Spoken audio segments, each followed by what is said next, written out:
Episode के start में डॉनिन एक अटैक कर रहा था, एक पूरा रुख काट देता है। इंजन फिर डॉनिन के पीछे अचानक से आ जाता है और कहता है हमारे लेवल पर सिंगल टियर डिफरेंस है। डॉनिन इंजन पर अटैक कर देता है लेकिन इंजन बहुत आसानी से रोक लेता है। डॉनिन फिर से बहुत सारे अटैक इंजन पर कर देता है लेकिन इंजन बहुत आसानी से बच रहा होता है। इंजन कहता है इस दुनिया में ऐसे हैं जो हर चीज के साथ पैदे हुए हैं, वो जो कुछ भी चाहते हैं उन्हें मिल जाता है और उनके पास जो कुछ भी है उसे फेंक देना चाहते हैं। इंजन का बचपन का सीन दिखाई जाता है और उसके सामने बहुत सारे सर्वेंट होते हैं। डॉनिन जंप करता है और इंजन पर अटैक करने आता है। इंजन डॉनिन को एक हाथ से रोकता है और दूसरे हाथ से डॉनिन के छाती पर हाथ हार पार करा देता है और डॉनिन बहुत घायल हो जाता है। ये देखकर इंग बहुत शौक हो जाती है और बचाने जाने लगती है, तभी झेंग्यू इंग को रोक देता है। इंजन फिर बहुत जोर जोर से हंसने लगता है और कहता है बहुत इंटरेस्टिंग है। डॉनिन इंजन का हाथ पकड़ लेता है और कहता है मैं तुम्हारे यहाँ बकवास सुनने के लिए नहीं आया हूँ। इंजन ये देखकर बहुत शौक हो जाता है क्योंकि डॉनिन अभी तक नहीं मरा होता है। फिर डॉनिन को दिखाया जाता है इंजन जिस जगह पर छेद किया होता है वहाँ पर डॉनिन का दिल नहीं होता है। डॉनिन का दिल लेफ्ट साइड होने के बजाय राइट साइड होता है। डॉनिन इंजन पर बहुत सारे अटैक करता है। इंजन बचते हुए कहता है वो अपनी ची को पागलों की तरह इस्तेमाल कर रहा है। इंजन फिर अपनी ची का पावर रिलीज करता है। झेंग्यू शौक होते हुए कहता है ये ची फोर्टिफिकेशन है जैसे कि एक्सपेक्ट था। इंजन पहले से 4th टियर के पिक में है। डॉनिन कहता है आमतौर पर पर्चन मार्शल आर्टिस्ट द्वारा उत्सर्जित ची खुली आंखों के लिए इनविजिबल होती है। हालांकि एक बार उत्सर्जित ची निश्चित डेस्टिनी के करीब पहुंच जाता है। इंजन हंसते हुए कहता है केवल 3rd टियर पर या उससे ऊपर के लोग ची के माध्यम से तोड़ने में सक्षम होते हैं। इंजन सामने देखता है तो बहुत हैरान हो जाता है। डॉनिन बहुत पावरफुल पंच बनाकर इंजन के चेहरे पर मारता है। इंजन और बहुत दूर जाके गिरता है। डॉनिन फिर से इंजन पर अटैक कर देता है। इंजन फिर दूर जाके घसीटते हुए जाता है और बेहोश हो जाता है। डॉनिन फिर लियू सी के बारे में सोचता है। डॉनिन को फिर ट्रेनिंग करते हुए दिखाया जाता है जो लियू सी सिखा रहा होता है और ये दोनों बाजार खेलने आए होते हैं और फिर दोनों घर आ जाते हैं। डॉनिन लियू सी के बारे में सोचते हुए गिरने लगता है और इंजन ने डॉनिन के छाती पर जहाँ पर हाथ डाला होता है वहाँ पर बहुत बड़ा छेद हो जाता है। इंग आकर डॉनिन को गिरने से बचा लेती है। इंग कहती है डॉनिन क्या तुम ठीक हो? तुम बहुत ज्यादा घायल हो। झेंग्यू कहता है शांत हो जाओ, आपके विचार से कहीं ज्यादा मजबूत है। फिर यहाँ से जाने लगते हैं तभी एक आदमी आ जाता है और ये ब्लैक कपड़े वाला आदमी एक पुलिस को पकड़ के साथ लाया होता है और ये पुलिस कहता है मैंने वही किया जो तुमने कहा था, आप मुझे जाने दो। और ये ब्लैक कपड़े वाला आदमी उस पुलिस को छोड़ देता है और ये पुलिस ऊपर से रोते हुए जमीन पर गिरता है। ये आदमी एक खतरनाक एहसास देता है। फिर ये ब्लैक वाला कपड़ा वाला आदमी बहुत तेजी से आता है और इंग से डॉनिन को छीन लेता है। ब्लैक कपड़ा वाला आदमी कहता तो ये है ड्यूस एक्स मशीन का साइड इफेक्ट, बहुत इंटरेस्टिंग है। इंग कहती है इतनी तेजी से वो डॉनिन को मुझसे छीन लिया है, मैंने उसे हिलते तक भी नहीं देखा। झेंग्यू कहते मेरे पास एक स्किल है जिसे हाथ की मदद करना कहा जाता है। ये मुझे उनकी पावर बढ़ाने के लिए मेरी ची को दूसरे में ट्रांसफर करने की अनुमति देता है। सौभाग्य से मैंने इंजन के खिलाफ एक बैकअप प्लान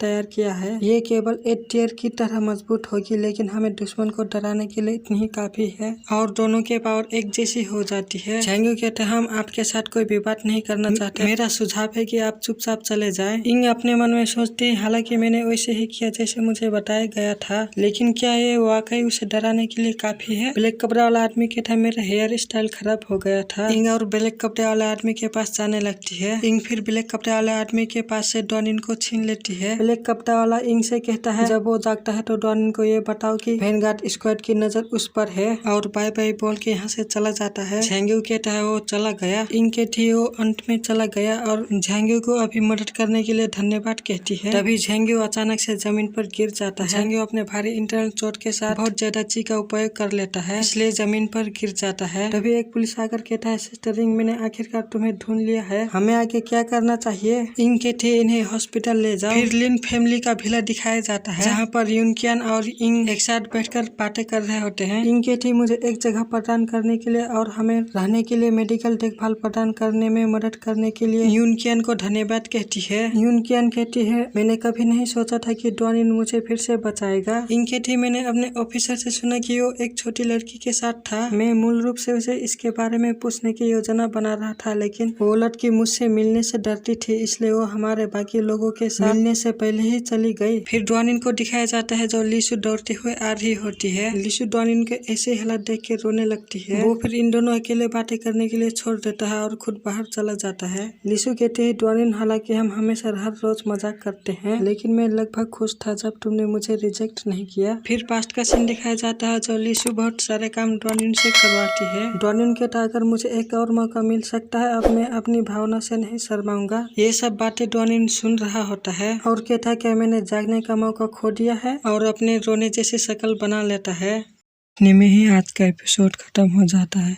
फिर मिलेंगे नेक्स्ट एपिसोड में।